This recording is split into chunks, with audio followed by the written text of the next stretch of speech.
I'm a fourth-generation farmer, rancher, feedlot operator from Montana. At one time, I had 7,000 head of cattle, 12,000 acres of crop, and 30 employees. I spent 45 years of my life in production agriculture. Not something I learned from a book. I learned it by doing it. I was a factory farmer, the worst of all. Not a family farmer, but a factory farmer. Never met a chemical I didn't like. We'd actually grind up animals and feed them back to our animals. Had all of the bad habits. In 1979, I ended up paralyzed from the waist down. Doctor told me I had a tumor on my spinal cord. He said, if that tumor's on the inside of the cord, you have less than 1 chance in a million you will ever walk again.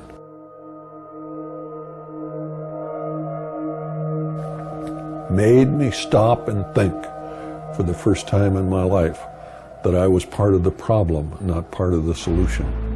I saw the birds die, I saw the trees die, I saw the soil changed. And it was not until I was paralyzed that I was willing to admit that I was the problem. I ended up with a 1 in a million operation. I've walked out of the hospital with a 1 in a million operation, but I walked out a much different individual than I walked in. I knew that what we were doing was wrong, was absolutely, totally non-sustainable. But people don't want to believe that somebody that from the inside of the industry, that when you look at it, the one thing when I debate the issue with somebody from the industry, their common defense is, oh, well, you don't understand. I spent 45 years of my life there. There's nothing that they have done that I haven't done more of it.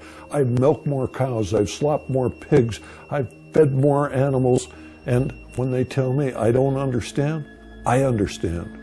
And what I understand is what we're doing is wrong, it's non-sustainable, it's not good for us, it's not good for the animals, it's not good for the planet. The sooner we stop what we are doing, the better we'll all be.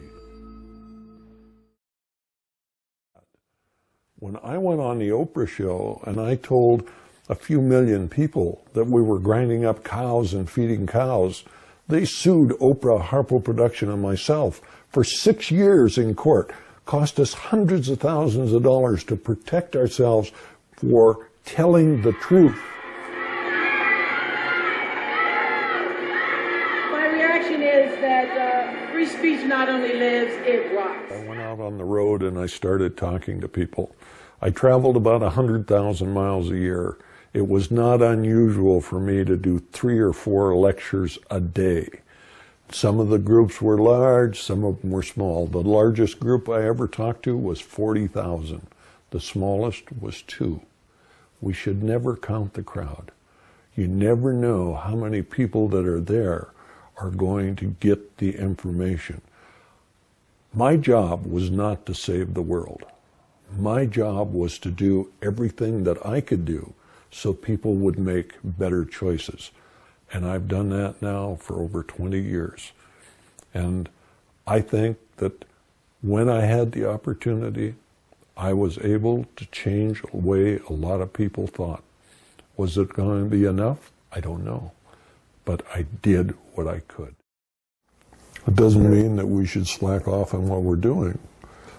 But if we do everything we have the capability of doing, we will win.